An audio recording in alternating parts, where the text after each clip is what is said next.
Rahul had always felt a strange pull toward the jungle. As a boy, he had heard stories from his grandfather about hidden cities, secret temples, and treasures buried under the roots of the great trees. Most people treated these stories as old myths, but Rahul believed there was truth in them. Now, as a grown man, he walked alone into the thick green forest with nothing but a pack on his shoulders, a notebook in his pocket, and determination in his heart. The jungle was alive around him.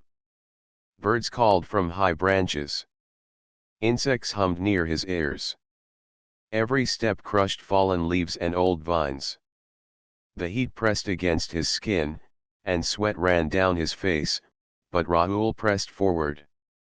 He had followed old maps and half-forgotten trails for weeks. Locals in the village had warned him not to go too deep, saying the ruins were cursed. Rahul had smiled politely, but he never let fear guide him. He believed that history hid secrets waiting for someone brave enough to uncover them. By afternoon, he reached the base of a stone hill covered in moss and trees. To anyone else, it looked like part of the natural land, but Rahul noticed sharp edges hidden under the vines. He brushed aside the green growth with his hands and revealed carved stones beneath. They were blocks placed with precision, each one fitted to the next without gaps. His heart jumped. This was no hill. It was an ancient structure. He climbed carefully, pulling vines and steadying himself on roots. At the top he found a flat platform. It was half broken by centuries of storms, but in the center stood a carved column. The column was covered in symbols. Some were familiar Mayan glyphs, but others looked stranger, almost like stars connected by thin lines. Rahul knelt and studied them with great care. He traced his fingers over the stone and felt grooves that formed a pattern like a map. His notebook came out quickly. He sketched every line and circle, copying the design with shaking hands. The more he studied, the more he realized these were not random decorations. They showed constellations, patterns of stars still visible in the night sky today. But the way they were drawn was unusual. It looked like instructions pointing to a certain place in the heavens. As the sun lowered in the sky, the jungle shadows grew long and the air filled with the calls of unseen animals. Rahul lit a small lantern and continued searching the platform. Behind the column, hidden under a thick curtain of vines, he found a narrow passage sloping down. The air that drifted from it was cool and stale, as if it had been sealed for ages. He cleared away the vines and crouched at the entrance. The stone walls of the passage were smooth and slanted down into darkness. Rahul's lantern light revealed faint carvings on the walls, golden streaks in the rock that shimmered when the flame touched them. He stepped inside carefully, his heart pounding. With each step, he felt he was walking deeper into a secret that had been waiting for centuries. The passage ended in a large chamber. His lantern revealed a high ceiling shaped like a dome. The walls curved smoothly, and in the center of the floor was a circle of golden lines. They connected like rivers meeting at one point, as if the entire floor was designed to channel something. Rahul's breath caught in his throat. This was not a normal chamber. It was something built with purpose, something more than a simple ritual hall. He walked slowly around the room, his eyes wide with wonder. The ceiling above was carved with crystal insets, almost like windows. When he held the lantern up, the light shone through them and scattered across the walls in star-like dots. He realized this chamber was not just underground. It was an observatory, a place built to study the heavens from below. On the far wall, he found another set of carvings. They showed figures raising their hands toward the stars. Streams of gold connected the figures to the constellations. Rahul stared at it in silence, his mind racing. He remembered his grandfather's words about rituals guided by stars. Could it be that the Mayans had used gold not only as treasure but also as part of a greater design? The chamber felt alive, as if it was waiting for something. Rahul stood in the center of the golden circle and held up his lantern. For a brief moment, the crystal ceiling caught the light in such a way that it aligned with the carvings. The walls glowed faintly, and the golden tracks on the floor reflected the light. Rahul froze in place, his breath shallow. He felt as if the room was testing him, recognizing his presence. Then the glow faded, and the chamber returned to stillness. But Rahul knew what he had found was no ordinary ruin. This was the heart of something greater, something hidden from the world for centuries. As he packed his lantern and notebook, he promised himself he would not leave until he uncovered every secret of this observatory. What he had discovered today was only the beginning. The jungle had hidden its mystery well, but Rahul had found it, and he knew his life would never be the same again. Rahul could not sleep that night. The jungle outside echoed with animal calls, but his mind was still inside the chamber he had discovered. He sat by a small fire, staring at the drawings in his notebook.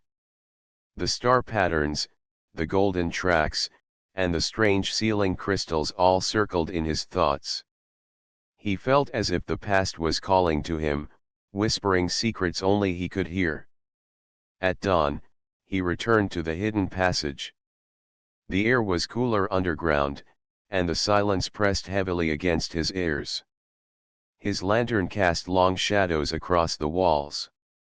This time, Rahul decided to explore every inch with greater care.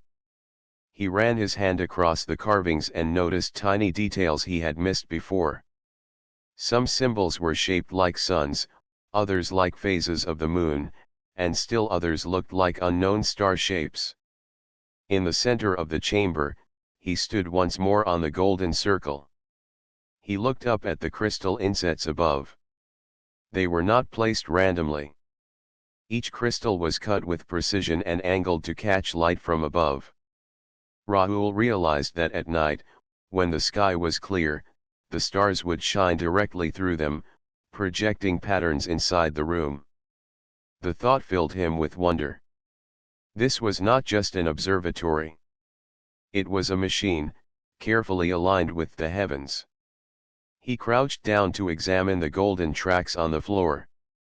The lines were thin but deeply carved, filled with some mixture that still gleamed after all these centuries. He followed the tracks with his eyes and noticed they all led toward the circle where he stood. It looked as if the entire floor was designed to channel light, energy, or something unknown into that one place. Rahul whispered to himself, the stars guided them here. He opened his notebook and compared his sketches with the carvings. Slowly, a picture formed in his mind. The Mayans had gathered gold not simply for beauty or wealth but because it played a role in these rituals. They had built this observatory as a bridge between the earth and the stars, using gold to connect the two. As the day went on, sunlight began to filter down the passage. A thin beam of light slipped through the entrance and struck one of the crystals in the ceiling. Rahul held his breath as the light bent, refracted, and spread into tiny dots across the chamber walls. The glowing dots matched the constellations he had seen in the carvings outside. His heart raced as he watched the walls come alive with star patterns. He turned slowly in a circle, studying the glow. The design was exact. Every star that appeared had a place, and every point of light connected with the golden lines on the floor. It was like watching the sky inside the earth. Rahul felt his skin tingle. The Mayans had created a working star map inside this hidden room. With the movement of the sun, moon, and stars, this observatory could reveal times of alignment. He imagined ancient priests standing where he now stood, raising their hands, chanting prayers, and watching the golden floor shine with starlight. but Rahul sensed it was not only about worship. It was about knowledge. He walked toward the far side of the chamber and found another carving. This one showed a ship-like shape with figures inside it. The figures reached down toward people on the ground. Rahul stared for a long time, unsure if his eyes were playing tricks. But no, the design was clear. It was not a simple boat or chariot. It looked like something that had come from the sky. Rahul placed his notebook on his knee and sketched it carefully. His hands shook as he worked. Could it be that the Mayans had contact with visitors from beyond Earth? The thought was too large to hold, but every detail in this chamber pointed in that direction. As the afternoon sun shifted, the beam of light faded, and the chamber returned to its dim silence. Rahul lowered his lantern again. He sat cross-legged in the golden circle and let the stillness wrap around him. For the first time in his life, he felt both small and important at the same time. Small, because he realized the universe was vast and full of mysteries. Important, because he had uncovered something meant to guide future generations. Night approached, and Rahul remained inside. He wanted to see what the observatory looked like under the stars. When the sky darkened outside, the crystals above slowly caught faint starlight. The chamber filled with soft white glimmers. The patterns shifted as the stars moved across the sky. It was as if the room itself was breathing with the heavens. Then something remarkable happened. A single star, brighter than the rest, aligned perfectly with the largest crystal in the ceiling. The beam fell directly onto the golden circle where Rahul sat. The lines on the floor began to glow faintly, as though awakened after centuries of silence. Rahul rose to his feet, his eyes wide. The glow spread across the floor, filling each track with golden light until the whole chamber looked alive. The ceiling above shone with starlight, and the carvings on the walls seemed to shimmer in response. Rahul felt his heart pound as if the chamber itself had recognized him. It was not only an observatory. It was a beacon. The realization struck him with great force. This place was not just built to watch the stars. It was designed to connect with them. Rahul knew he had uncovered something far greater than a ruin.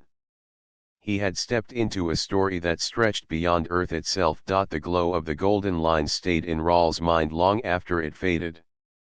That night, he barely closed his eyes.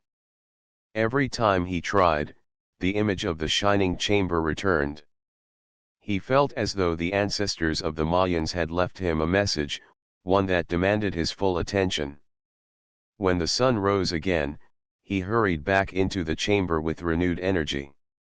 This time he brought extra candles, rope, and a magnifying glass. He planned to study every carving until he understood their purpose.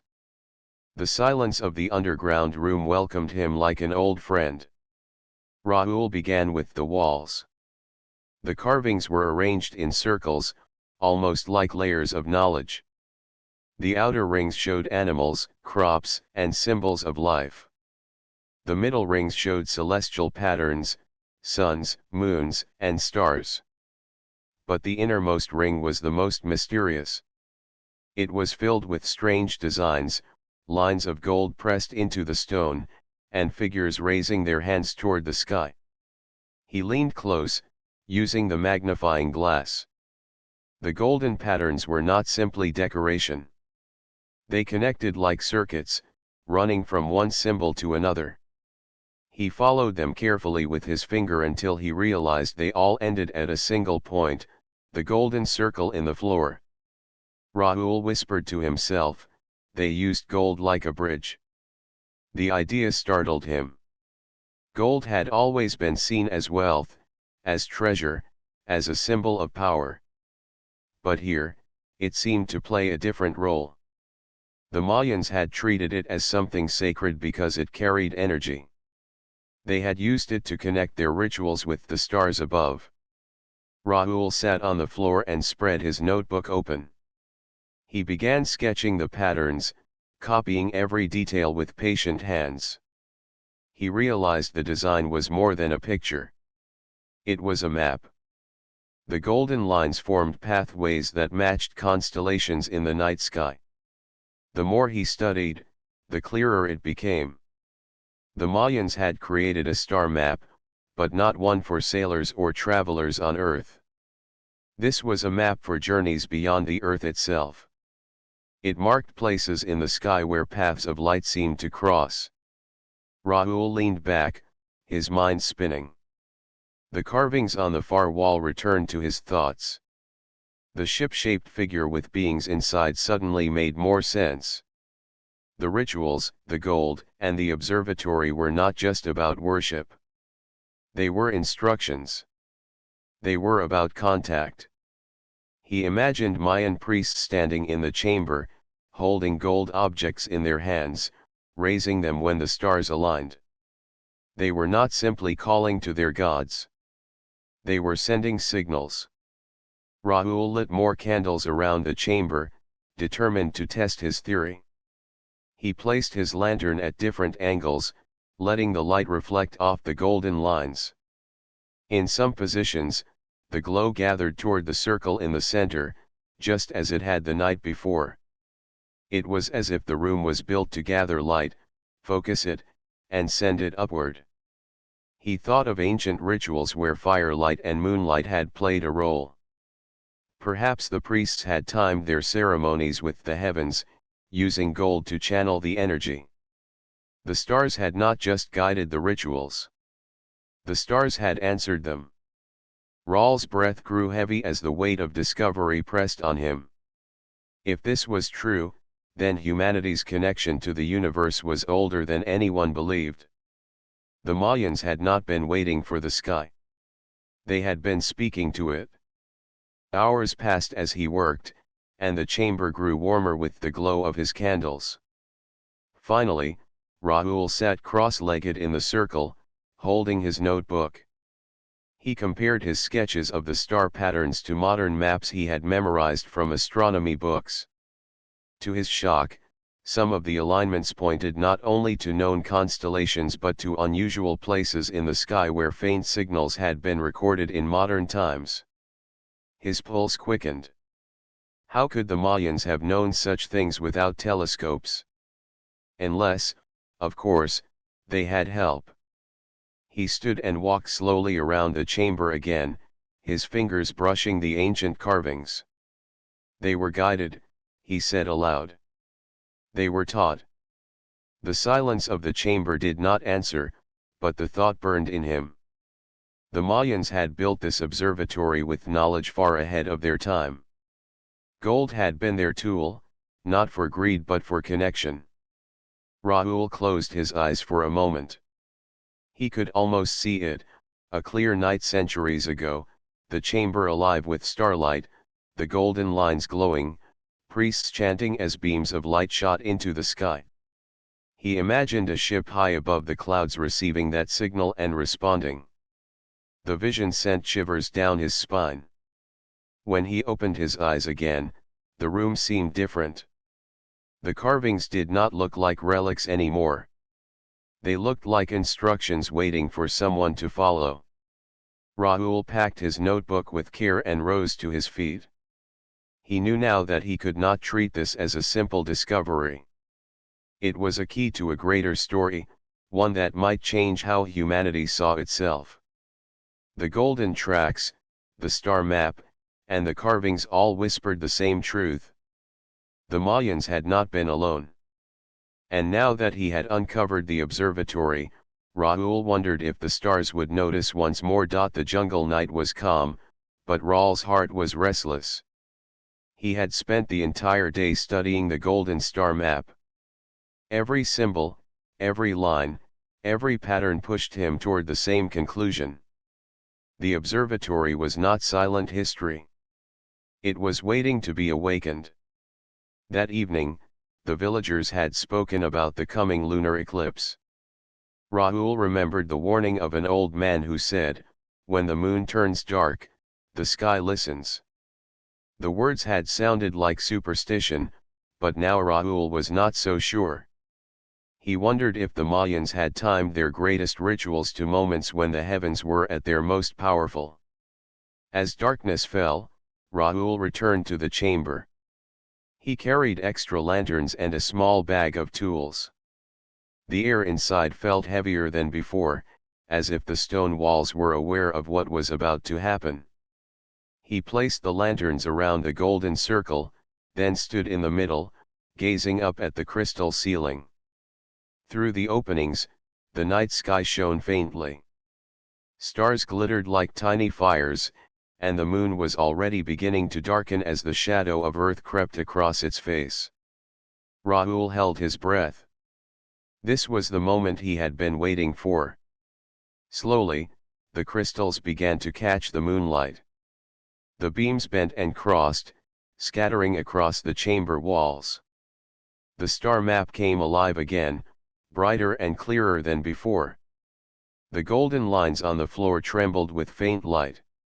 Raoul's pulse quickened. He stepped back and watched in silence. As the eclipse deepened, the light changed. The silver glow of the moon faded, replaced by a reddish hue. The crystals refracted the strange color into beams that struck the golden floor. This time, the lines did not only shimmer. They glowed. A low hum filled the chamber, soft at first, then growing stronger. It was not from Raoul's lanterns or the wind. It was from the walls themselves, vibrating with energy that had been asleep for centuries. The golden tracks lit up one by one, like rivers of fire running toward the circle. Raoul felt his skin prickle. The ground under his feet seemed to breathe. He clutched his notebook tightly, his hands shaking. The chamber was alive, just as it had been for the Mayan priests long ago. The hum grew louder. Animals in the jungle outside cried out, their voices echoing through the night. Birds scattered from trees, and monkeys shrieked in alarm. Even the insects grew silent, as if the entire forest was holding its breath. Then, with a sudden flash, a beam of light shot upward from the golden circle.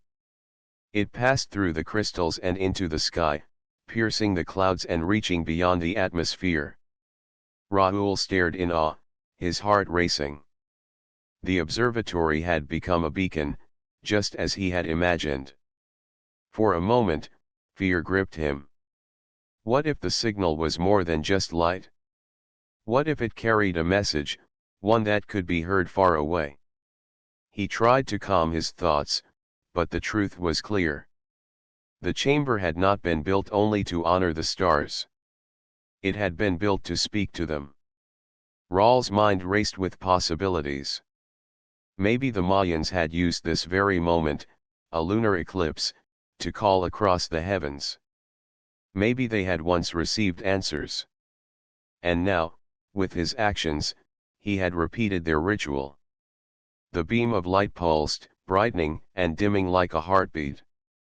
Each pulse seemed to carry intention, as if the chamber was sending signals in a pattern. Raoul scribbled notes as fast as he could, recording the rhythm of the light. His hand trembled, but he forced himself to keep writing. Minutes stretched into what felt like hours. Finally, the eclipse began to fade. The moon regained its silver glow, and the red beams of light weakened. The hum in the chamber softened, and the golden lines dimmed one by one. The beam of light thinned, then disappeared. Silence returned. Raoul stood in the center, his chest rising and falling with heavy breaths. Sweat covered his forehead, but his eyes shone with wonder. He had awakened something that had not been seen for hundreds of years. The jungle outside remained unsettled. Distant howls echoed through the night, and the air felt charged with energy. Raoul sensed that the signal had gone farther than the clouds. Somewhere out in the universe, someone or something might have seen it. He sat on the floor of the chamber, his notebook open beside him. The golden lines were dark again, but he could still feel the energy they had carried. He whispered to himself, "The stars will answer." Rahul did not know when or how, but deep in his heart he felt sure. He had sent a call. The heavens had heard. And soon, a reply would come. Rahul sat in the center of the golden circle, still feeling the aftershocks of the signal he had awakened. The chamber was silent now, but outside, the jungle hummed with life. Birds called from the trees, insects buzzed near the ground, and the leaves rustled gently in the night breeze. He had expected calm after the ritual, but instead, he felt anticipation. Something was coming. Hours passed slowly. Rahul had no way to measure time except by the stars outside the passage. He stared at the sky through cracks in the temple, trying to see anything unusual. Suddenly, a light appeared. At first, it was small, like a bright star descending rapidly. Then it grew larger and brighter, moving closer to the earth. Rahul's heart pounded in his chest. He realized this was no ordinary star. The light approached with a silent grace. It was immense, its shape strange but familiar. Rahul noticed patterns carved into its surface, patterns that mirrored the carvings inside the observatory. His mouth went dry. Could this be real? Could the ancient figures he had studied so closely be connected to this arrival? The craft descended slowly, stopping just above the treetops. It glowed faintly with a soft light that illuminated the jungle around it. The design was unlike any human technology. It was smooth, almost alive, with curves and angles that seemed to flow naturally. Rahul felt both fear and awe. He had dreamed of discovery his whole life, but this exceeded everything he had imagined. Then, figures appeared. They stepped out of the ship silently, moving with a grace that made Rahul's pulse quicken. At first, he thought they were human, but he saw quickly that they were not. Their skin shimmered faintly in the moonlight, reflecting the colors of the stars. Their eyes glowed softly, and their movements were smooth and deliberate. Rahul could not speak. His mind raced, trying to make sense of the impossible. The beings approached the chamber, walking past the trees without disturbing them. It was as if the forest recognized them and allowed them to pass. Rahul followed slowly, staying hidden. The figures stopped at the entrance of the observatory. One of them raised a hand, and the golden lines on the floor began to glow faintly again. The beam of light from the previous night reappeared, connecting the chamber to the ship above. Rahul's jaw dropped. They were aware of the signal he had sent. One of the beings turned toward him. Rahul froze. The being did not speak in words, but he felt a connection, a message carried in thought. "You have awakened the path. You are seen." Rahul nodded slowly, unsure how else to respond. His heartbeat was loud in his chest, but he felt no fear. Instead, a sense of wonder and belonging filled him. The beings were not hostile. They had come because of what he had done, because he had understood the observatory. The largest of the beings gestured toward the golden circle. Rahul stepped forward cautiously. As he stood there, the circle glowed brighter, filling the chamber with golden light. The being's hand moved along the lines, and Rahul felt warmth and energy travel up through his feet. The chamber was alive with power, the connection between earth and sky complete. Then, as quickly as they had appeared, the beings paused and looked back at Rahul. The message was clear: they had knowledge to share, guidance to give, but they would not take control. Rahul understood. This was not a test of strength. It was a test of choice, of readiness. The ship above hummed softly, a sound that resonated deep within the jungle. The beings returned to it, moving as if floating rather than walking. The golden light from the observatory followed them upward, connecting earth to sky in a perfect line. Rahul watched, breathless, as the ship disappeared into the stars, leaving the night calm but charged with meaning. Rahul sank to his knees inside the observatory. He had witnessed something extraordinary. The Mayans had not only guided gold rituals but had also created a path for contact. The beings had confirmed it. Humans were not alone, and their history had been part of a larger story than anyone had imagined. As the first light of dawn crept over the jungle, Rahul looked at the golden circle once more. He felt a responsibility settle on his shoulders. The observatory, the star map, and the knowledge he had discovered were now his to protect. Humanity was not yet ready for all of it, but someday, they would be. Rahul rose to his feet. He walked slowly to the entrance of the chamber, feeling the weight of history and the promise of the stars. The jungle was quiet, as if it too respected what had just occurred. Rahul knew this was only the beginning. The arrival had changed everything. The observatory had fulfilled its purpose for tonight, but the path it had opened was endless. Rahul took a deep breath, feeling both fear and excitement. The stars had answered, and now he was part of the story. Rahul sat alone in the observatory the morning after the beings had returned to the stars. The golden circle in the center still glimmered faintly, as if the chamber remembered their presence. His mind raced with questions, but one thought rose above all others: what did this mean for humanity? He had seen beings far beyond anything humans had created. Their technology, their knowledge, and their connection to the stars were breathtaking. They had not offered him power or control, only a choice. Rahul understood now that this choice was not just for him. It was for all of humanity. The observatory, the star map, and the rituals were a test. Could humans rise to meet what the universe offered? Rahul walked slowly around the chamber, tracing the golden lines with his fingers. The energy was still present, faint but alive. He remembered the hum of the previous night, the way the golden tracks had glowed, and the beam that had connected earth to sky. He realized that humans had once been part of something greater, guided by knowledge that had been hidden for centuries. The thought weighed heavily on him. If he chose to follow the beings into the stars, he would gain knowledge beyond imagining. He could learn secrets that no human had ever known. But if he left, what would happen to the observatory? Who would guard the star map and the golden rituals? Humanity might lose its chance forever. Rahul knelt in the center of the chamber. He closed his eyes and imagined standing among the beings, floating through the universe, learning about distant worlds and civilizations.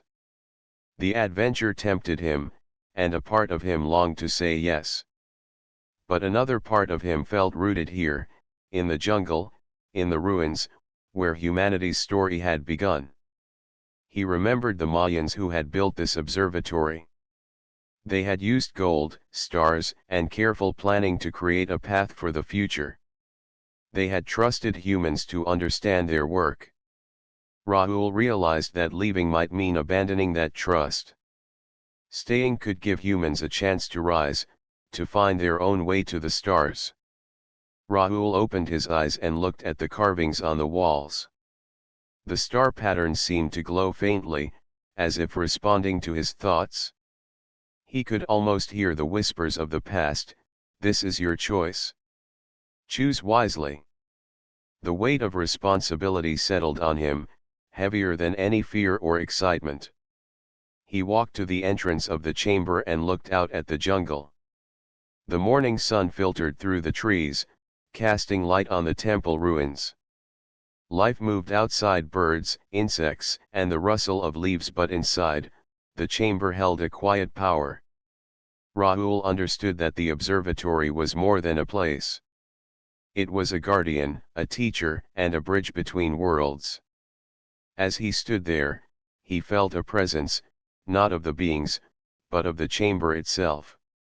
The golden lines on the floor seemed to pulse softly, a reminder that the path had been opened, and it was now in his hands. Rahul knew that he had to decide not only for himself but for humanity's future. He returned to the center of the chamber. The beam from the previous night had faded, but he could still feel its memory, the way it had connected Earth to the stars. Rahul thought of the vast universe beyond the sky, of the civilizations that might exist, and of the knowledge that could guide humanity. It was tempting, but he felt a deeper calling. Rahul knelt again and placed his hands on the golden circle. He made a promise to himself and to the ancestors who had built this place. He would stay. He would guard the observatory, study its secrets, and wait for the moment when humanity was ready. One day, humans would look to the stars and rise on their own strength, and he would be there to help guide them. The decision filled him with a strange mix of relief and pride. He knew he had chosen the harder path. Adventure and knowledge beyond imagination would have been exciting, but protecting the observatory and waiting for humanity to awaken required patience, courage, and faith. Rahul understood now that this choice was the true test of a human spirit. He stood slowly and looked around the chamber. Every symbol, every line of gold, every carved star seemed to acknowledge his decision. Rahul felt a connection to the past and the future at the same time. He realized that the Mayans had built this observatory not just as a tool but as a lesson. Humans could rise, but only if they chose wisely. Rahul left the center of the chamber and walked to the entrance one last time that morning. He looked up at the sky, bright with the light of the sun and scattered stars fading with daylight. Somewhere out there, the beings continued their journey. They had offered him the choice, and he had chosen humanity. The observatory would remain hidden, its golden lines and star map preserved, waiting for the moment when humans were ready. Rahul knew his life would now be devoted to this task, but he felt no fear. Instead, he felt purpose, pride, and hope. He whispered to himself, "Humanity will rise. The stars will wait." With that, Rahul stepped back into the chamber, ready to begin the next part of the story that the Mayans had left for him, a story that would connect the past, present, and future, one human choice at a time.